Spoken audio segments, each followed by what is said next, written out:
everybody, welcome back to another edition of What's That Object at the Juneau-Douglas City Museum. I'm Nico, I'm the Curator of Collections and Exhibits, and on the camera we have Alyssa Borges, who is our Curator of Public Programs. So today we're going to be talking a little bit about this object in front of us. Now Alyssa has had no sneak peek this time, so I'm going to ask her, what do you think this is? Okay, so there's one end to me that looks like a light bulb would screw into it right there, yeah. But, so I guess it's a lamp fixture, but it's pretty strange. It also looks like an instrument. You're dead on. It is definitely a lamp, which I figured most people would probably get. However, it's a special kind of lamp. Where do you think you would see something like this? In a mine?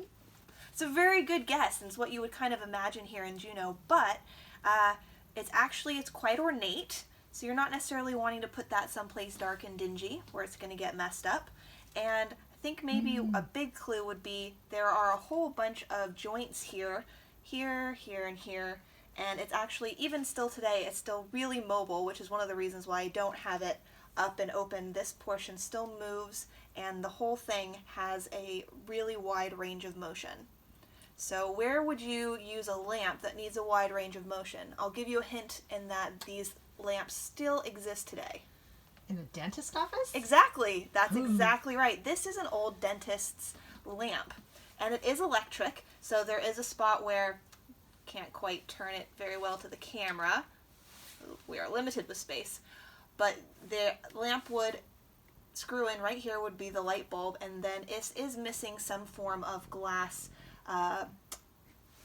blanking on the word, but the cup that would go around the light bulb. So that is missing that piece.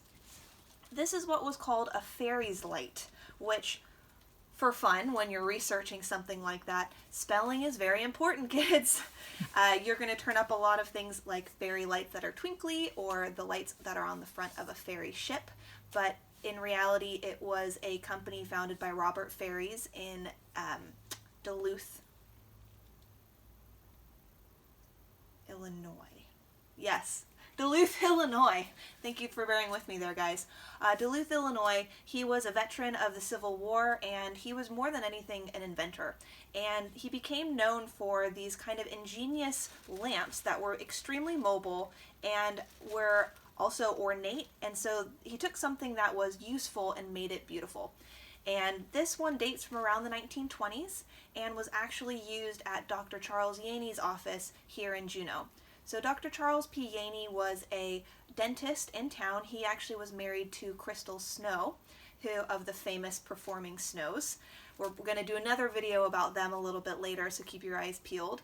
But he was a dentist. They got married in 1916, and he practiced dentistry in Juneau until he passed away in 1938. He's actually buried at Evergreen Cemetery just up the road here.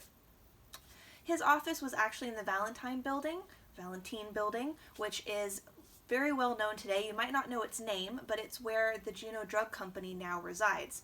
It is a very large bent building on the corners of Front Street and Seward. A lot of photographs of Juneau downtown are going to have this building. It's very predominant in the Front Street lineup and is quite historic. It was built in a couple of eras from 1904 to 1912, and a lot of the original structure still exists and it still houses businesses and apartments to this day. So that's pretty interesting. So as I said, this is about 100 years old. It's still incredibly mobile. It actually does have a piece of the electric cord still in here, and it runs all the way through here and then up into here into the light socket.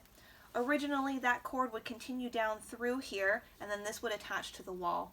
And the dentist would be able to move his lamp from the wall socket to just about any position over the person's mouth.